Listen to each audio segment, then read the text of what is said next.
Hey guys, welcome to our channel. In this video, you will learn on how to run payroll on Square. So, the very first thing that we should do here is you just have to open any of our web browser. Then using the search bar at the top, you just have to search for Square app. That's right, and then you will be redirected to this website. So right here, just have to click on the Get Started option. Okay, and then you just have to sign up for Square account. So if you already have your Square account ready, then you can now start with the process. So here, while setting up your account, you just have to tell them what is your annual revenue. So this helps us or help them to provide the best solutions for your business. If you're not sure yet, you just have to simply click on this option at the bottom. All right, so right here, as you can see, I have two tabs at the top. All right, so this is the payroll demo to run a payroll. So this is just an alternative in case we can really proceed to the next step while setting up our payroll details because this tool is actually for US. Okay, and then some region are not really qualified to use this tool. So yeah, still we just going to try our ways right here. So let's just go to the stop section. And then here, if you're gonna find the payroll option, so you just have to use the search bar at the top, and then you just have to type out payroll. Okay, and then you'll be able to see here now the Square payroll. So you just have to click on the start a free trial option. So when you scroll down, you'll be able to see here an overview. So let's just skip that part and then click on the start a free trial option.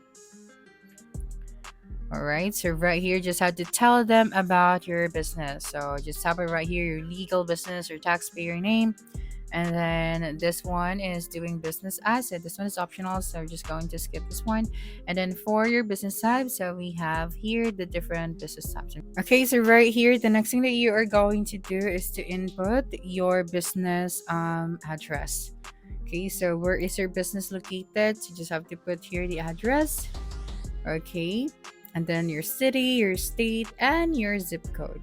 After that, click on continue. And then right here, how many people are on your team?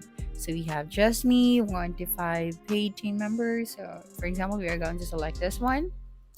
Then after that, what type of workers are you planning to pay? So we have employees, contractors, employees and contractors. And if you're not sure yet, so you can also select this option and then click on continue after that. So right here, how do you currently pay your team? So they're going to use the information on this page to file pay taxes on your behalf. So if you are new to running payroll, so you can also select the first option and click on continue after that. And then what is your first desired pay date with Square Payroll? So if you have a specific date for this one, then you just have to put here the date. And if you're not sure yet, then you also have the option to skip this part for now. And then of course, how they can contact you. So you have to put here your country code and then your mobile phone number. So you'd be able to receive text message reminders so you never miss a pay run. So the Square will send updates regarding your payroll account by enabling notifications. You can send to receiving automated text messages from Square regarding your payroll account to any mobile number you provided. All right, and then you just have to click on continue after that. And since we cannot really proceed to the next step because I'm not from this region, so I cannot provide my phone number right here. So just going to use the demo from payroll now. Okay, so right here, once you can start running a payroll, so you have here now your payroll option. So again, under the staff, so you just have to click on the run payroll option. Then after that, you have here now your pay employees option. That's right, you just have to click on it. And right here for the pay employees, you have the regular payroll and the off-cycle payments. So for the regular payroll, for pay period from January 22 to January 28 with payday on February 2. So it depends on the date. Then after that, you just have to click on the start run option. Okay, so right here you have to import the time and wages. So you have here the pay period details from January 22 to January 28, and then we have the due date right here. And of course, the time. All right, and then for the scheduled payment options, we have regular pay date and the manual payment. So you have these options, you just have to choose your option.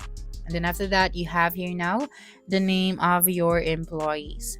So we have the hourly rate, the regular hours, the overtime, the double time, additional paycheck tips, cash tips, commissions, and gross pay. Okay, and then you'll be able to see here now the total amount. After that, you just have to import time and wages. Okay, so after that, you just have to click on continue to import the time and the wages. So we have here now the details and click on import after that. So the next thing that you're going to do is to click within the additional column to add a one-time bonus for employee one. So for example, right here, we have the additional options. So just have to click on it and then you just have to type it right here, the specific amount that you want to add. Okay, and then if you would like to add an additional bonus for your next employees, you just have to do the same. Then after that, you just have to click on continue to proceed to the adjustments. Okay, now you can also click within reimbursement to add a reimbursement for your employee number two or for your employee number one. Okay, so just have to click on it and then you just have to input the specific amount right here. So you just have to click the add to choose a one-time reimbursement type. That's right. For example, travel, we also have tools and supplies, training and development, general business expenses, or you can also create a new one for that specific reimbursement. Okay, so after that, you just have to select your reimbursement type and then, of course, the amount. So you just have to click into the amount field to enter a reimbursement. All right, so after that, you just have to click on the update option. Okay, so once you are done, you just have to click the continue option to proceed and to review. Okay, so make sure to check everything. So you have here now the total amount. That's right, and then the pay period and the pay date. Then for the accounting summary, we have that right here. And then for the bank withdrawal summary, and then to be paid by direct deposit, so you have here the total amount. And then after that, you just have to simply click on the confirm withdrawal option at the top right. Okay, so just have to click on it and then you just have to wait and then your payroll is on its way. So that's it for this video. If you think this video helped you solve your concern, please subscribe, like this video, and leave your comment below. Bye.